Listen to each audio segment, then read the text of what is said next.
Do you believe? There was once a queen who slept for 1,000 years just to wait for someone who no longer remembered her name. In a palace of ice where time stood still, she didn't dream. She listened to the snow falling, waiting for a pair of eyes. Then a man appeared in the mirror. Not a sorcerer, just the one soul who made winter begin to remember. And Ice Hall, the eternal palace, sang for the first time, the queen of winter's slumber, when love says nothing, but awakens a kingdom that forgot how to feel. The first snow always arrived quietly. No fanfare, no trumpet in the wind, just a hush, like the world drawing in a breath, holding it, and waiting. And in that breathless pause between autumn's last breath and winter's first whisper, something ancient stirred far beyond the forests of whispering pines and past the silver-frozen edges of Lake Glimmer. The highlands of Erwin slumbered beneath an iron sky.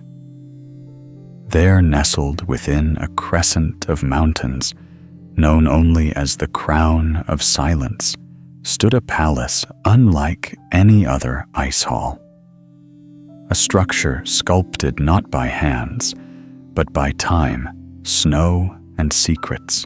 And deep within Ice Hall, where no fire ever burned, and no sunbeam dared intrude, she slept, Isolde, the queen of winter, wrapped in robes spun from frost and moonlight. Isolde lay atop a bed of crystal lace, her hands folded gently upon her chest. Her breathing was so soft, it might have been mistaken for silence itself. Her skin shimmered like morning frost.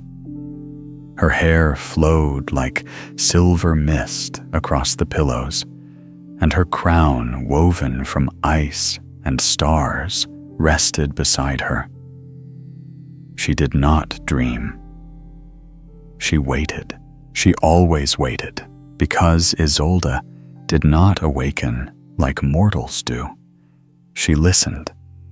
She listened for the snow, and this year, as every year before, the call came on the wind, a single flake, a whisper, then another, then more. The sky exhaled, and the earth answered. White drifted gently from the heavens, blanketing all with the hush of beginning. With each flake, the old magic stirred. The ancient pact, the slumber and the stirring, the cold and the calm, the breath and the frost, was honored once more. Beneath Ice Hall, a light flared within the walls. The cold shimmered. The air sang. Slowly, almost reluctantly, Isolde's lashes fluttered. Her breath deepened, and with a sigh that echoed like a harp string across eternity, she opened her eyes, blue as the heart of a glacier. She did not speak. There was no need. The silence spoke for her. It welcomed her back. Rising slowly, she stepped barefoot onto the floor of enchanted ice. It did not chill her. It knew her. It had been waiting too. Around her, the palace shimmered. Arches of hoarfrost and vaulted ceilings carved from memory. Pillars draped in icicles sang soft melodies as wind breezed through their hollows. Snow fell gently, even inside, but it never settled. It floated, swirling in perpetual dance, like spirits too restless to sleep. She walked alone, her steps leaving no mark, past the hall of frozen hours, where time hung still in glimmering drops, through the gallery of forgotten winters, where paintings painted themselves anew each year, scenes of snowy fields, sleepy towns, and lovers kissing beneath evergreens. Finally, she reached the heart of Ice Hall, a circular chamber open to the sky. Here, beneath a dome of swirling clouds and drifting stars, stood the pool of echoes. She knelt beside it. The pool reflected not her face, but the world beyond the realm of men and moss and warmth and weariness. A world spinning on too loud, too fast. Yet still it longed for her pause, her breath, her stillness. She reached out one pale hand. The surface rippled across the world. Fireplaces flickered. Children pressed noses to windows. Trees bent beneath fresh weight. And everywhere, hearts remembered what it was to rest, to retreat, to hush. The queen had returned, and though they would never know her name, they would feel her in the slow hush of snowfall, in the deep silence of a snow-covered street, in the crisp stillness of early morning, in every breath that steamed against winter air. Isolde rose and turned her long train, whispering across the marble-like frost. She did not smile. Queens of frost do not smile. But her heart stirred quietly, deeply. The world needed her again. Not her power, not her rule, but her stillness, and so she would give it, not by decree, not by command, but by presence. The wind howled softly outside the palace, like a wolf in song. It was time.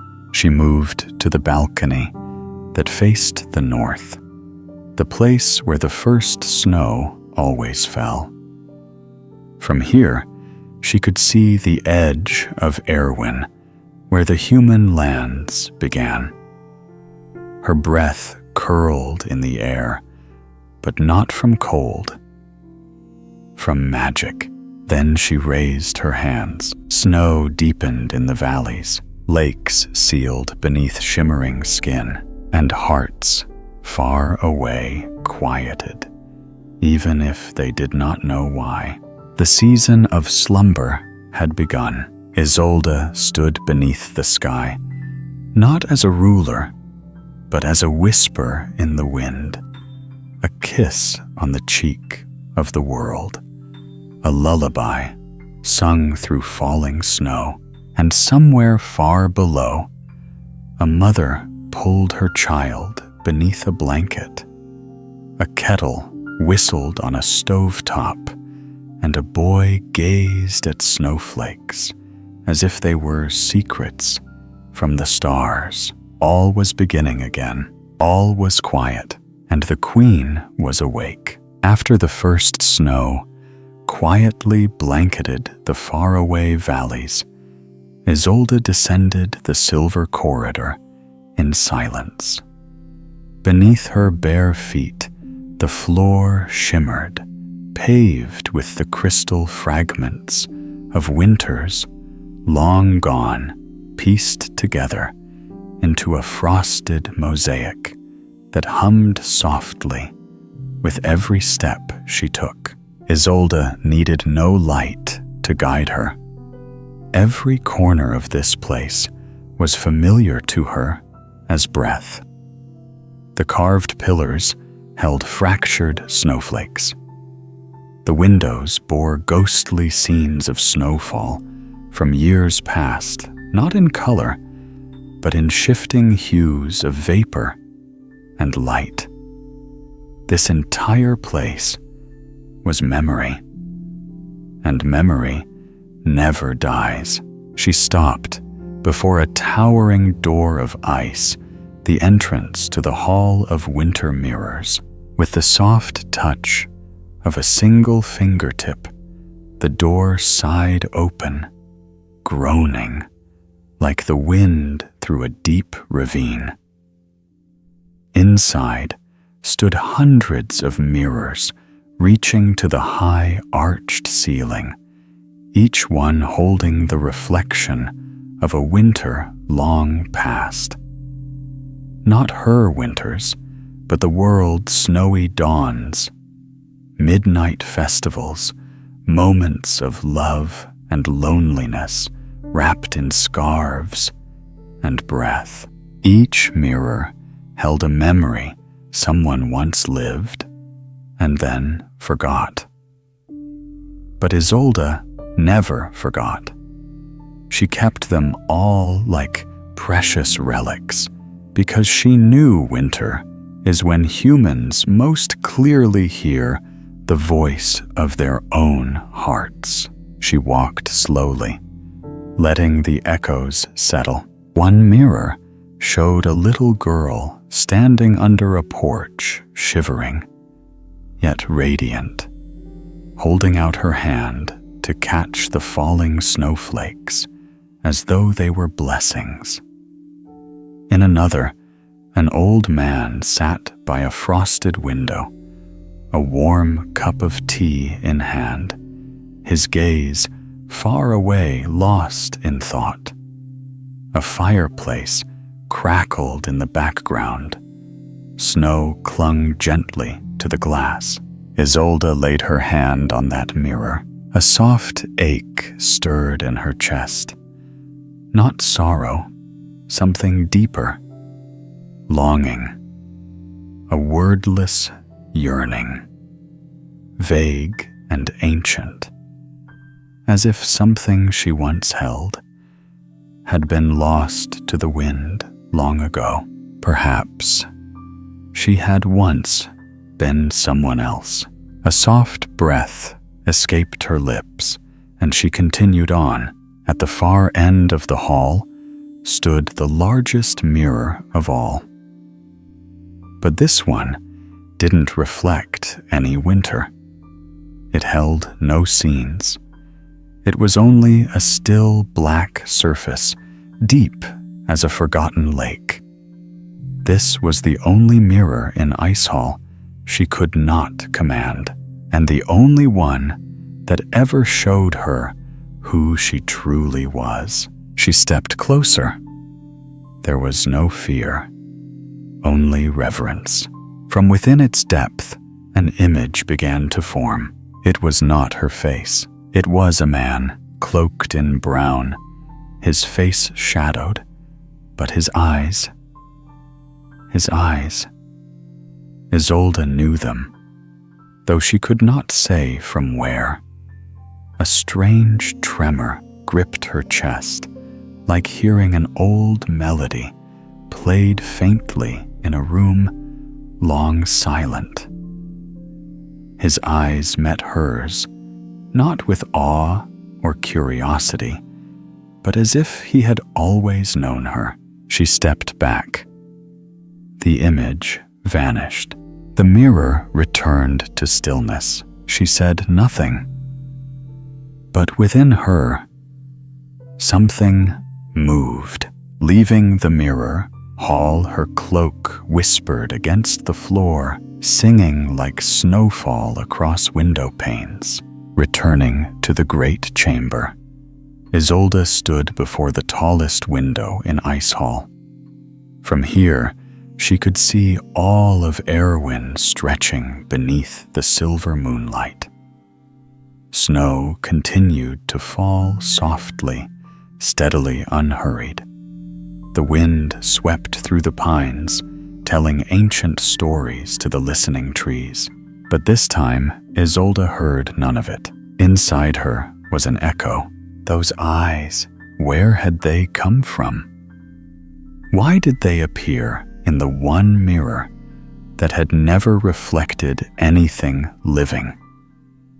And why, among the countless winters she had risen to rule, had it only now appeared? Perhaps time was shifting, or perhaps something else was awakening this year. For the first time in centuries, a question stirred in Isolde's soul, not about the world, but about herself. That night, the halls of Ice Hall felt different, not colder, not warmer, just alive. As if the frost itself had drawn in a breath when Isolde saw that stranger's eyes in the black mirror and hadn't exhaled since. She wandered the corridors in silence, her thoughts trailing behind her like a veil of mist. Her footsteps, once confident in centuries of stillness, now hesitated at corners. She paused before windows that once meant nothing and stared at shadows that never moved. Every sound, the soft groan of the ice, the sigh of snow settling, felt louder, closer, more intimate, and within her a voice stirred. It was not a voice she could hear, not in words. It was older than sound, but it whispered in the cracks of her silence. It echoed in the rhythm of her breath. A simple question, returning again and again. Why now? Why this winter? Why those eyes? Why him? She returned to the pool of echoes, hoping for answers. The surface remained smooth, reflecting only the slow dance of snow beyond the open dome. She knelt beside it, her fingers hovering just above the water, unsure this time whether to touch it. She didn't, not yet. Instead, she sat back and looked up at the sky. Stars drifted lazily above, veiled in gauze-like clouds. The moon peeked out now and then, spilling silver across the floor like a secret too shy to stay hidden.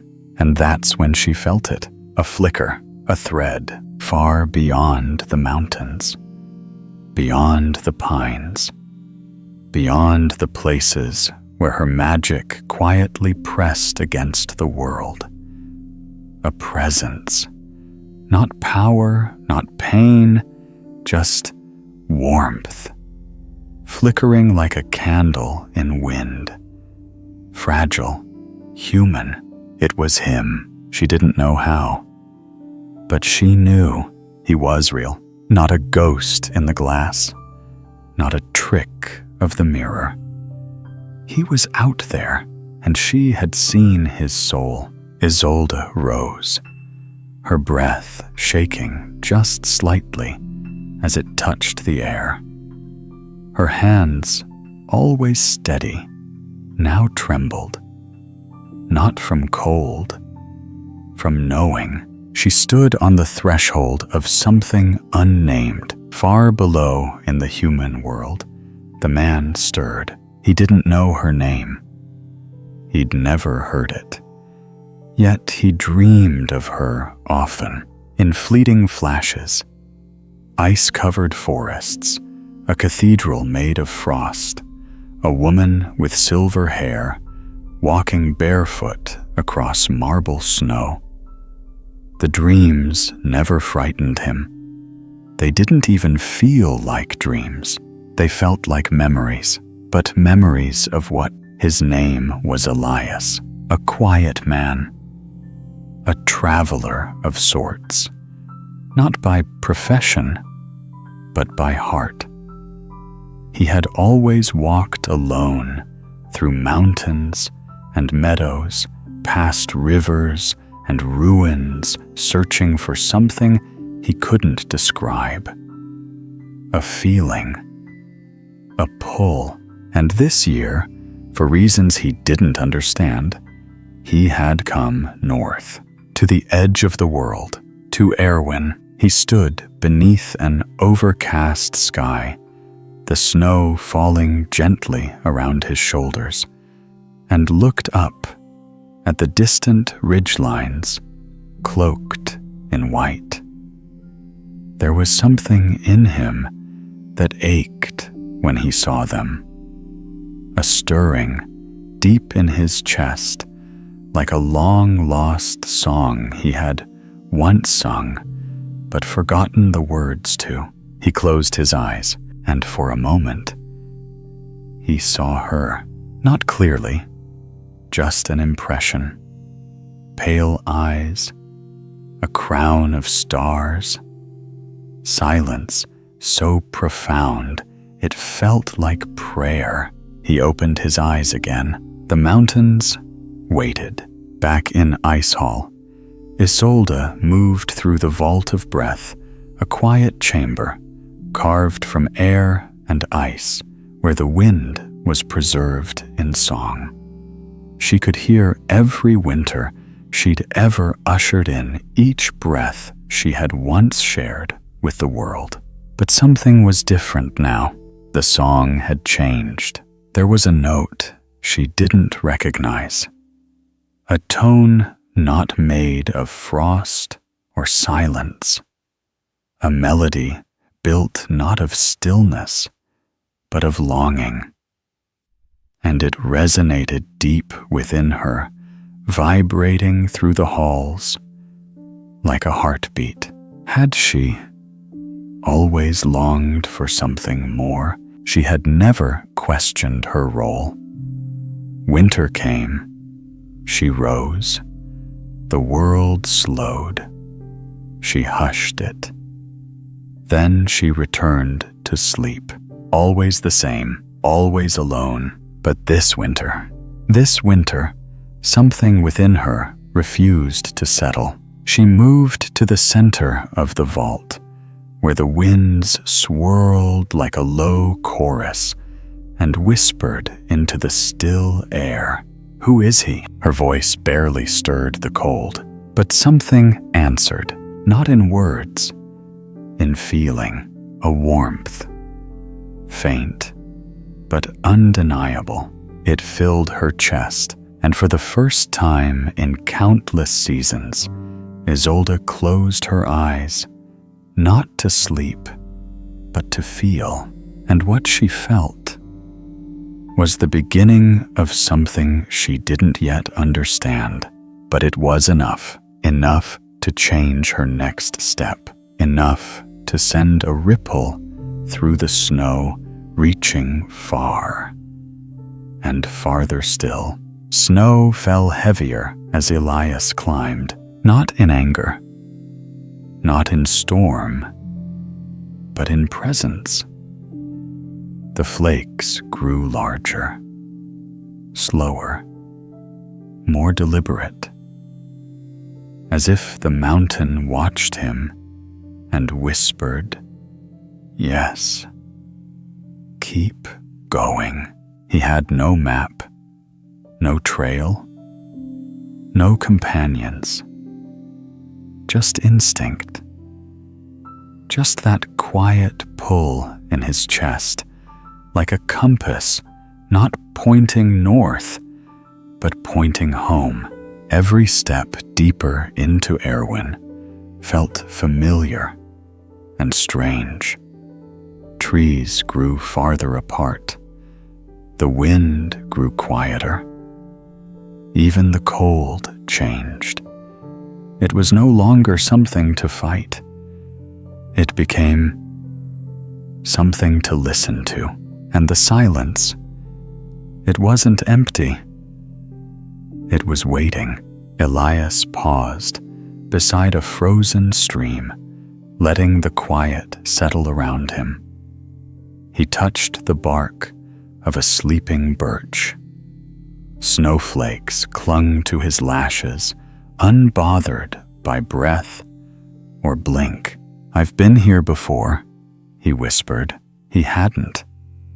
Not in body, but in soul, maybe.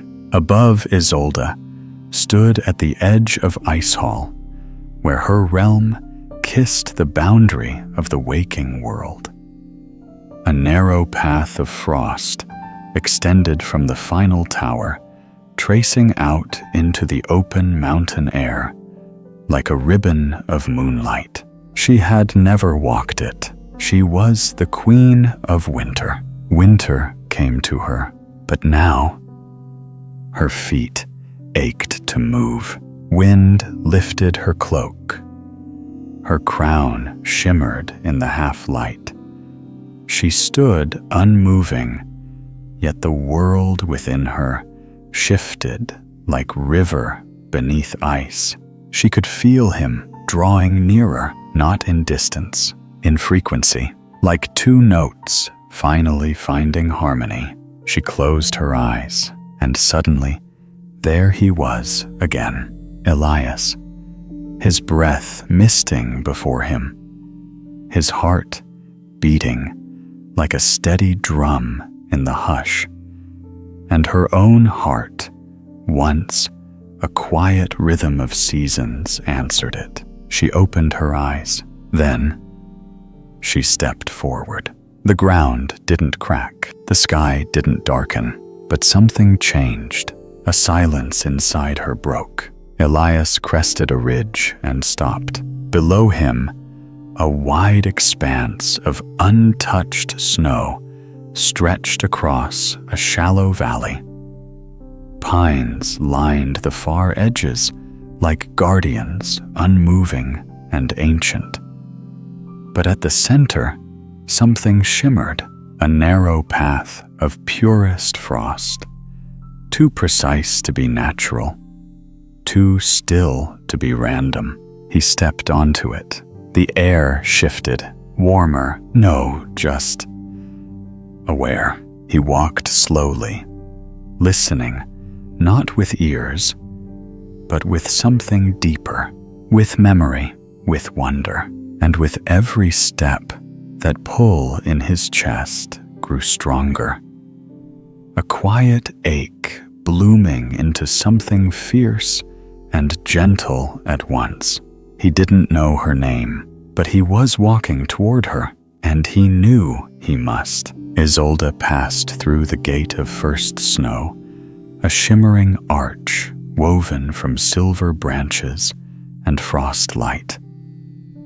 It had only opened once before in the ancient beginning of her reign, and now it opened again, not for war, not for glory, but for longing. She stepped onto the path. Her bare feet met the snow, and the snow welcomed her. It did not melt. It did not bite. It held her, and so she walked, not as a queen, not as a force of nature, but as someone seeking, someone willing. Far below, a hush fell over the world. Animals grew still, fireplaces dimmed, children in their sleep sighed softly. It was as if the world felt what was happening without knowing why, as if even the stars paused to see it. Two souls walking across the ancient snow. One from the world of frost, one from the world of flesh, drawn not by magic, but by memory, not from the past, but from something older. They met where the frost path narrowed to a circle of light. Neither spoke. The snow did that for them. Isolde stood tall, her breath steady, her gaze calm, but her heart fluttered like first snow touching water. Elias stood opposite, eyes wide with recognition, yet no fear. He did not bow. He did not speak her title. He simply looked at her as though he had always known she was real. And she did the same. Their hands did not touch, but something within them did. A thread knotted across centuries, a chord sung across silence, a memory remembered. She asked, not with lips, but with presence, "Why did you come?" He answered, not with words, but with heart, "Because I was always coming." The frost around them pulsed not with cold, but with belonging. And in that moment, the mountain did not shiver. The snow did not fall. Time itself paused, because the Queen of Winter, for the first time in all her eternal memory, had stepped forward. And the man who never understood his journey finally understood why he walked. They had found each other, not to change the world, but to change what winter meant. They stood in silence, not because they lacked words, but because words would only dim what was already clear. What passed between them was deeper than language, older than names. It was recognition, not of face, not of place, but of presence. Isolde's gaze held Elias gently, like snow balancing on a branch. He stood still, breathing quietly, as if any sound might disturb something sacred. The air between them shimmered unseen, but undeniable. And then she remembered, not an image, not a scene, but a feeling. Warmth crackling, firelight, laughter, wrapped in wool. A name whispered in the hush of falling snow. Elias. His name was already known to her, though she had never heard it, just as he looked into her eyes and knew not what she was, but who. For centuries, Ice Hall had kept its rhythm. Winter arrived. Isolde awakened. The world slowed, and she returned to sleep. It had always been enough, until now. Now something stirred in the walls. The snow that never settled began to dance differently, spiraling in new patterns. The mirrors in the Hall of Winter began to ripple, as if remembering something they had once forgotten. And in the vault of breath, the preserved wind shifted from songs of solitude to something warmer, something living, because the Queen no longer carried winter alone. Isolde lowered her gaze, not in shame, but in surrender. I was not meant to be alone forever, she whispered, her voice like frost on glass. Elias didn't reply aloud.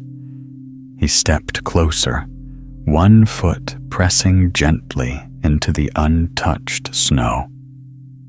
The circle of light between them narrowed, and the air grew warmer. Oh, he reached toward her, not to grasp, but to offer. His hand hovered near hers, open and steady, and still he said nothing, because he didn't need to. He didn't come to take her away.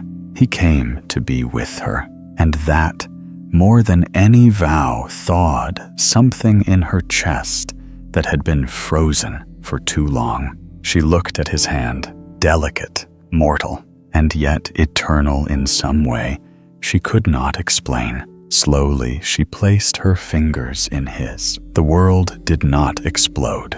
The sky did not fall. But inside her, something melted. Suddenly, Isolde saw a vision, not a memory.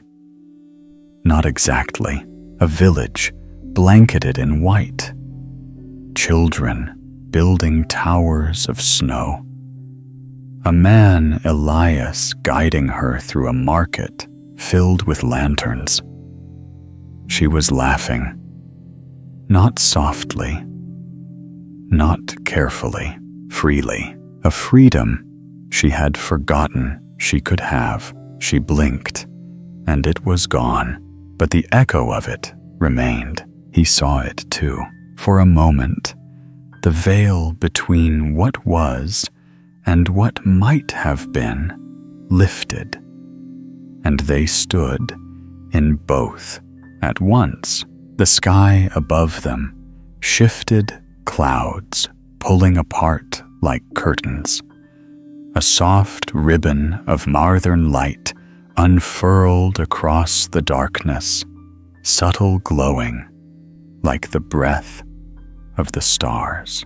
And Ice Hall felt it, deep in its foundations. Old enchantments began to stir, not out of command, but curiosity. What was this warmth? What was this softness wrapped in snow? What was this love, not loud, but lasting? Isolde turned her hand still in his and gestured toward the mountain's path. "You have come far," she said. "But would you go farther?" Elias nodded. "Only if you walk beside me. No promise, no pressure, just presence." And so they walked together. They didn't speak as they returned to Ice Hall, but something walked with them. Something old and new. The silence between them was not empty now. It was full of glances of shared breath of awareness. The gate that had only opened once before now welcomed them both. The frost didn't flinch beneath his step. The wind didn't question, because it too remembered him, or perhaps remembered them. Together, that night, for the first time in forever, Isolde did not sleep alone. She did not curl into the blankets of ancient silence. She rested beside someone who breathed not snow, but soul. The palace did not protest. In fact, it glowed, just slightly, and deep within the walls, old symbols began to hum with life, as if they'd been waiting, not for a queen or a king, but for a reunion, not of bodies, but of destinies. And far beyond Ice Hall, in places where winter had long been feared, something shifted. The season no longer felt like an ending. It felt like a beginning. Morning in Ice Hall was not marked by sun. It came in light that rose from the frost itself, soft, bluish, like the memory of moonlight after a dream. The walls of the palace shimmered gently, as if greeting the quiet miracle of another day. Elias opened his eyes to that glow. At first, he thought he was still dreaming. The ceiling above him shimmered like stars encased in glass. The air was cold, but not unkind. His breath rose in a soft spiral, dissolving into silence. He turned his head. She was there, Isolde, sitting at the edge of the bed, her back to him, hair cascading like silver rain. She was still as a statue, yet he could feel her thoughts moving. "Do you sleep?" he asked softly. She smiled without turning. I remember how she said, after a quiet breakfast of warmed berries and frost-sweetened bread, prepared by hands unseen, Isolde led Elias through corridors rarely touched by time. They walked beneath arches of ice-laced crystal, past doors that hummed when they passed, as if recognizing him. He could feel the palace, watching, responding. Not as a building, as a being. "Where are we going?" he asked. "To the center," she said. "The center of what? Of everything." They reached a door shaped like a snowflake, massive and glowing faintly from within. "This has been closed for longer than I have ruled," Isolde said. "It opens for two." She placed her hand on the left side of the snowflake. Elias mirrored her on the right. For a breathless moment, nothing happened. Then light. The door dissolved, not broken or pushed, but released. They stepped into the heart of Ice Hall, and everything changed. The chamber was round, impossibly high, filled with floating motes of light that shimmered like frozen breath. The floor beneath them was not stone, not ice, but something ancient and living, pulsing faintly with memory. In the center, a single pedestal of crystal stood. Upon it, encased in a thin shell of frost, was a scroll. Elias stepped forward, but it was Isolde who spoke. "My first memory is of this place," she said. "Not of birth, not of childhood, just this chamber, just that scroll." He looked at her. "You never read it." "I was forbidden," she said quietly, "until I was not alone." He approached the scroll with reverence, sensing the weight in the air. With a glance to Isolde and her nod, he reached out. The frost covering the scroll melted beneath his touch. Not into water, into light. He unrolled it and read aloud, "When snow forgets to fall, and frost no longer hides the world, the queen shall meet the one who remembers. Together they shall awaken the season, not of silence, but of song." The final word echoed. Song, not winter, not sleep, not even peace, but something alive, something shared. Isolde stared at the scroll. For centuries she believed she was winter, eternal, necessary, alone. But this told another story. That winter was a chapter, not the whole book. That silence was never the end. It was the breath before the music. Elias placed a hand on hers. "What do we do now?" She looked at him, and for the first time, truly wept. Not from sorrow, but from release, from remembrance, from truth.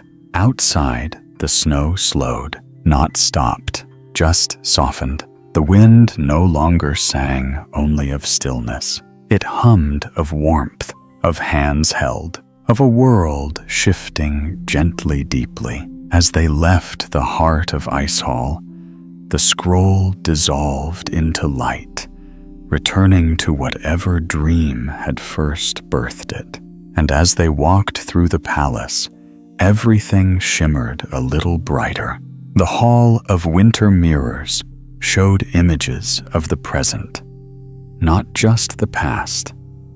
The vault of breath began to echo with a new kind of wind, one shaped by two heartbeats, not one. Even the stars above danced slightly closer, as if leaning in to listen. That evening, standing together on the balcony where she once stood alone, Isolde took Elias's hand and whispered, "I was the queen of winter." "You still are," he said. She shook her head gently. "No. I was the queen of waiting." He said nothing, but his hand tightened around hers, because now she was no longer waiting. The snow was changing. It didn't vanish. It didn't melt, but it no longer whispered of sumwants and solitude. Now it carried the promise of return, of warmth behind cold, of light beneath stillness, of love even in frost. Isolde stood at the edge of Ice Hall Elias beside her, where once she had ruled from stillness. Now she stood from choice, no longer held in slumber, no longer bound to endless waiting. Together, they watched the horizon, and for the first time, spring did not feel like betrayal. It felt like continuation. A partner, not a replacement. Far below, rivers sighed beneath their icy skin, not cracking in rebellion, but yielding as though they too were ready. The pines straightened their needles, catching sunlight instead of snow.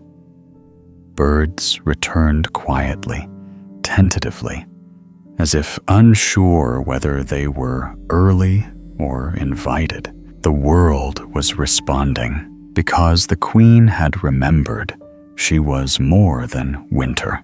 And the man who walked beside her, he reminded her of everything she'd forgotten to hope for. They walked together through the lower halls of Ice Hall, where the oldest magic lived. There, among walls that hadn't echoed in ages, Elias sang. It wasn't grand, just a simple tune, soft, barely audible, a melody his mother once sang when snow trapped the world outside, and warmth lived in the arms of those we loved. Isolde stopped walking. The sound pierced her, not with pain, but memory. And then she joined him. Her voice was low, almost uncertain, but it blended, not like harmony, like recognition, as if that song had always been hers too. The palace pulsed in response. Light danced across the crystal ceilings. The frost along the walls began to melt, not away, but into carvings. Shapes bloomed in ice spirals, symbols life in the hall of mirrors. New reflections appeared, not of memories past, but of futures unwritten, children laughing in snow, hands held beside hearths, a queen and a man planting the first flower to grow within Ice Hall's walls. And then the storm came, not one of rage, but of release. Clouds gathered not above, but within. Winds stirred the deepest halls. Snow swirled through every corridor. The very bones of Ice Hall trembled, but Isolde was not afraid. She turned to Elias and smiled. It's time. For what he asked, she reached for his hand, for the ending that was always meant to be a beginning. Together, they stepped into the storm. It welcomed them, winds wrapped around them, not to tear, but to transform. The snow spun in spirals, drawing ancient symbols in the air. Time unraveled, space folded, and Ice Hall sang, not of endings, of awakenings. When the light settled and the storm faded, the world had changed. Ice Hall still stood, but now it breathed. Its towers sparkled in sunlight, not just moonlight. The gates no longer sealed themselves. The snow outside bore blossoms peeking through, and within a garden grew. The first ever. Isolde stood beside it, her fingers brushing the petals of a blue flower, one born from frost and fire alike. Elias joined her, carrying a bowl of water drawn from the melted ice of the vault of breath. He poured it gently into the roots. Together, they watched the flower lean toward them, not for warmth, but for recognition. Seasons passed differently now. Winter still came, but it no longer arrived alone. It brought balance, rest, renewal, and when it faded, it did so willingly, handing the world back to spring, with the grace of one who knows their place is not forever, but essential. And the queen, she was still called Isolde, still known as Winter's Heart, but she no longer ruled from a throne. She walked, she sang, she laughed, and sometimes, when snow first began to fall, she would stand at the highest balcony of Ice Hall and listen for a song carried on the wind. Elias's song, the one they now sang together. And those who listened carefully on winter nights said they could hear it too, not in words, but in feeling, in stillness, in breath, in the quiet that lives before the fire is lit, because winter had remembered what it truly was, not an end, not exile, but a chapter, a pause, a promise, a song, and love evergreen even in the frost. And so the snow fell, but it no longer meant silence. It meant something remembered, something found. A love that never shouted, only whispered. Through frost, through time, through song. If you've ever waited, if your heart has ever listened through the stillness, then perhaps you too have always known her name. Thank you for listening to the Queen of Winter's Slumber.